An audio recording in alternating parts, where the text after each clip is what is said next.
pessoal, tudo bem? Eu aqui, Joyce Hasselman, direto do Brasil, trazendo as informações aqui da terrinha para você que acompanha a BR-TV Boston nos Estados Unidos ou em qualquer canto do mundo. E a sexta-feira chega animada aqui no Brasil com Polícia Federal na rua e na cola de um ex-ministro de extrema confiança de Michel Temer. Eu trago para você os detalhes já já. E o ex-presidente Lula apronta mais uma das suas e no estilo megalomaníaco. Já na corrida à presidência da Câmara dos Deputados, o Rodrigo Maia acende uma vela para Deus e outra para o diabo para ganhar a eleição. Eu comento tudo isso e muito mais a partir de agora, aqui na BR-TV Boston.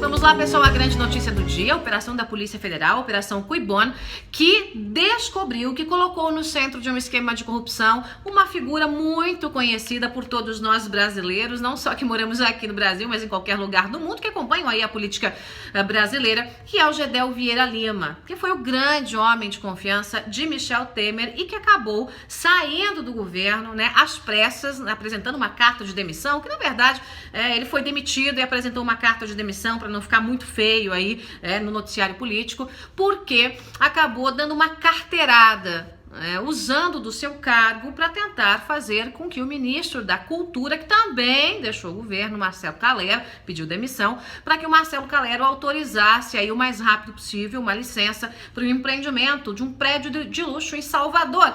E este empreendimento, vejam só, quem era um dos donos, de um dos grandes apartamentos? Ele, Gedel Vieira Lima. Bom, mas essa é a notícia lá de trás. Depois do nariz de cera, que é o jargão que a gente usa aí no jornalismo, o que vem antes da notícia, vamos à notícia de fato, que é justamente essa operação da Polícia Federal que hoje, bateu na casa de Gedel e deixou a turma do governo, a turma do PMDB e também do PT tremendo de medo. Bom, gente, qual é o esquema agora que foi descoberto aí pela Procuradoria do Distrito Federal, pela Polícia Federal? O esquema envolve a Caixa Econômica Federal, envolve o Gedel Vieira Lima, envolve o Eduardo Cunha, que foi o todo-poderoso presidente da Câmara dos Deputados e que hoje, canta de galo, é na cadeia, e envolve também um senhor chamado Lúcio Funaro, que foi apresentado pelo noticiário político no Brasil como o grande operador de Eduardo Cunha,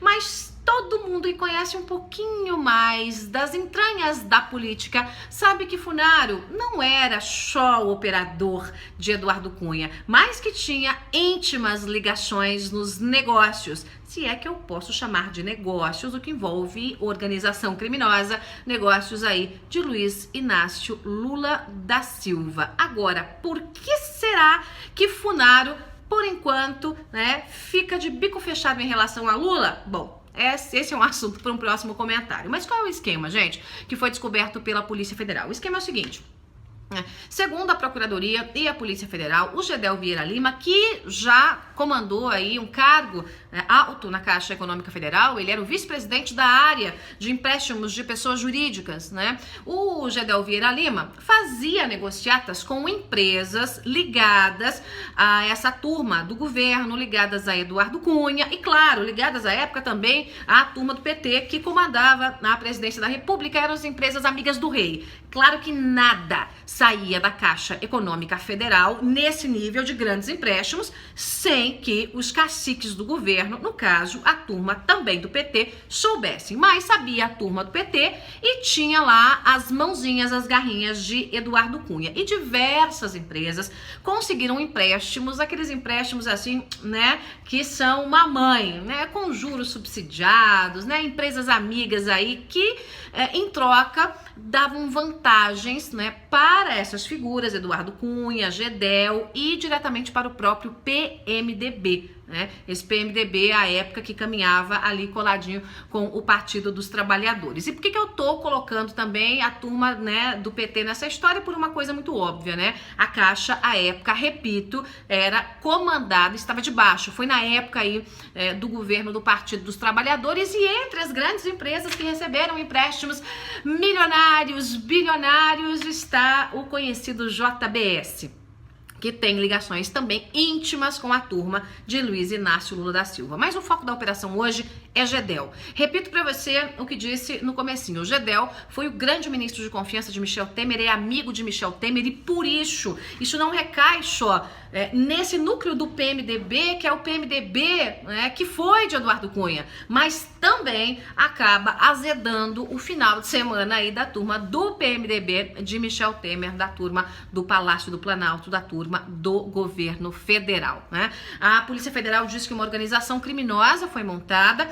e parte dessa organização, faziam parte dessa organização tanto o ex-ministro Gedel, como eu disse para você, como o Lúcio Funaro, operador, repito, de Eduardo Cunha, mas que também a polícia já tem essas informações, tem grandes ligações, ou teve grandes ligações com Luiz Inácio Lula da Silva. O que eles ganhavam para fazer a aceleração desses empréstimos e também para passar informações privilegiadas, porque informação nesse meio é poder, é dinheiro. Então a quadrilha atuava assim, direcionando os empréstimos para essas empresas amigas, do rei ou dos reis e rainhas, do antigo governo.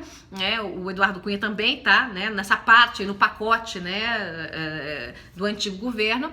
Além de direcionar esses empréstimos, também as informações corriam privilegiadas ali entre o pessoal da Caixa Econômica e essas empresas, e as empresas gentilmente devolviam vantagens financeiras para os bolsos diretamente dos envolvidos e também para os partidos. Os sigilos todos de Gedel foram quebrados, todos, bancário, fiscal, telefônico, tudo que você pode imaginar. E quem autorizou foi aquele juiz do DF, o Valisney, que é um grande juiz, o Valisney de Souza, e que também já andou enquadrando aí a turma de Lula, também é um dos perseguidos aí pela turma do Partido dos Trabalhadores. 7 mandados de busca e apreensão foram cumpridos.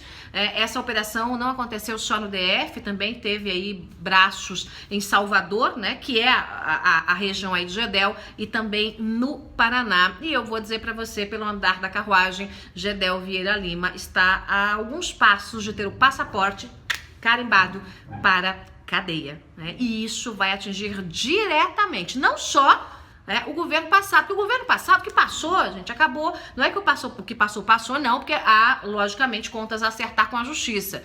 Mas os escândalos hoje recaem diretamente nesse governo. Então, Gedel Vieira Lima fazia negociatas, essas negociatas não são agora, enquanto ele ocupava o Ministério Temer. São negociatas da gestão passada. Acontece que, ainda que sejam negociatas da gestão passada, quando o PT comandava a presidência da República, ele é do PMDB. Ele foi ministro de Michel Temer. E não tem como desvencilhar uma coisa da outra. Então, é uma bomba que é dividida, mas que acaba doendo muito mais, causando um estrago muito maior nesse governo, justamente porque é esse governo que está aí nos holofotes, comandando aí a presidência da República. Eu comento com você já detalhes de mais 2 informações, uma envolvendo Luiz Inácio Lula da Silva, que continua a perseguição contra a justiça brasileira, acredite se quiser, e também a corrida na Câmara dos Deputados. Em instantes. Olá, eu sou Heloísa Galvão, eu sou da Ilha Grande, Rio de Janeiro. Eu estou aqui há 30 anos e eu estou na BR TV.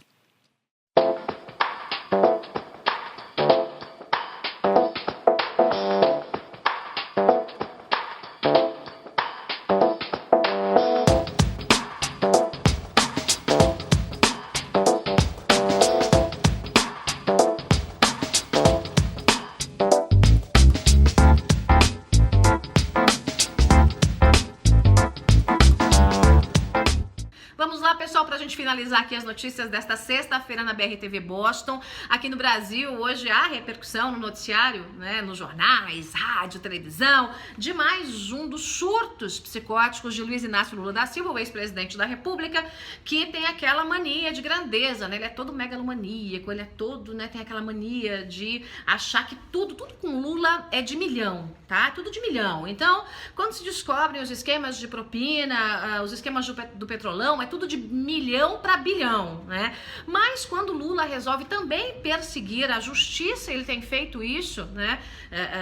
Sem qualquer tipo de vergonha, ele tem de fato usado a justiça para perseguir a justiça, ele também está na casa dos milhões. E ontem, os advogados dele anunciaram aí para a imprensa que entraram com mais uma ação de ressarcimento por danos morais, crime contra a honra, contra o Cássio Conserino. Para quem não se lembra quem é Cássio Conserino, é aquele promotor que foi o primeiro a ter coragem, a decência, a hombridade, né, de cumprir o que diz a lei e pedir a prisão de Luiz Inácio Lula da Silva por conta daquele caso do triplex, que é o triplex que todo mundo, até as pedras, né, da calçada da praia do Guarujá, sabem que o triplex é de Lula, que foi uma vantagem dada pela OAS, a empreiteira, né, mas que Lula disse que não é dele, pronto, acabou, né, e o Cássio Conserino foi lá e disse é dele sim, há provas disso sim, e cadeia para Lula, né, mas aí o caso acabou sendo deslocado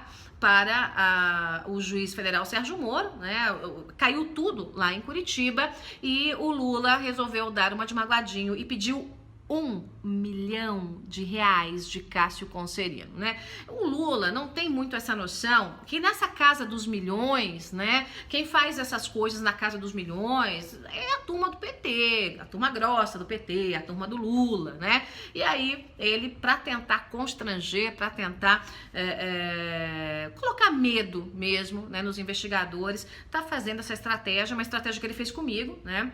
Me processou também, e a gente está brigando na justiça, e eu vou ganhar esse processo, obviamente, como o Conserino vai ganhar, como o Sérgio Moro, que também é processado por Lula, vai ganhar, como o Deltan Dallagnol vai ganhar, enfim, né, são favas contadas, mas o que o Lula quer fazer é criar aí esse balão de ensaio, essa cortina de fumaça, e ganhar noticiário na imprensa, e está pedindo, portanto, R$1 milhão do Cássio Conserino. A resposta do Cássio Conserino é: estou tremendo de medo. Não teria resposta melhor aí para Luiz Inácio Lula da Silva. Esse é o Brasil, hein, gente? Já imaginou? Já imaginou você aí que está acompanhando a BR-TV Boston, hein, nos Estados Unidos? Um camarada que comanda o maior esquema de corrupção da história do mundo, que teve pedido de prisão, que é réu, né, em 5 ações diferentes, de repente resolve processar o promotor ou o juiz, né, do caso. É só no Brasil. É bem coisa da justiça tupiniquim brasileira. Bom, para fechar, corrida na Câmara dos Deputados, continua aí a disputa de foice pela presidência da Câmara. Rodrigo Maia, né, na corrida ali entre os... pensa numa corrida de cavalos, né? Tem ali os cavalinhos, o Rodrigo Maia tá bem na frente ali, Jovair Arantes vem atrás, o Rogério Russo vem atrás, ele tá acendendo velas para quem quiser e bem entender, desde que as velas, né, retornem em votos. Então, tá acendendo vela para Deus e pro diabo. Do que eu tô dizendo? Ele tá fazendo acordos com a turma que se diz mais à direita, a turma do centrão, a turma que se diz mais à esquerda, tá fazendo acordo com o PSDB, tá fazendo acordo com o DEM, tá fazendo acordo com o PCdoB, tá fazendo acordo com o PT, e o próprio Lula, esse que quer processar o Conserino, tá negociando também o apoio do PT a Rodrigo Maia, para que o PT morda um pedaço deste grande latifúndio que é a mesa diretora da Câmara dos Deputados. Ou seja, dane-se a ideologia, o que interessa é o poder para essa gente. Então, a gente vai ver mais uma vez o DEM unido ao PT, né? Justamente para conseguir um naco suculento de poder e continuar no mando da Câmara dos Deputados. É isso aí, gente. Na política brasileira, há muito ainda a ser mudado. O que a gente vê é uma série de negociatas sórdidas e sem limites que continuam acontecendo, né? Mudou? O Brasil mudou? Mudou, mas mudou um pouquinho assim. Ainda falta muito, né? O Congresso é preciso ser desmontado e remontado todinho de novo. Que venha 2018. Vou ficando por aqui, sou eu, Joyce Hasselman, direto do Brasil, trazendo as informações para você que acompanha a BR-TV Boston, não só nos Estados Unidos, mas em qualquer canto do mundo. Não esqueça, curta, espalhe, compartilhe, se inscreva no meu canal lá no YouTube, Joyce Hasselman, e aqui também no canal da BR-TV, onde você não acompanha só os assuntos de política e economia comigo, mas acompanha aí os mais diversos assuntos e fica muito bem informado. É isso, pessoal. Tchau, um ótimo fim de semana. A gente se fala na segunda.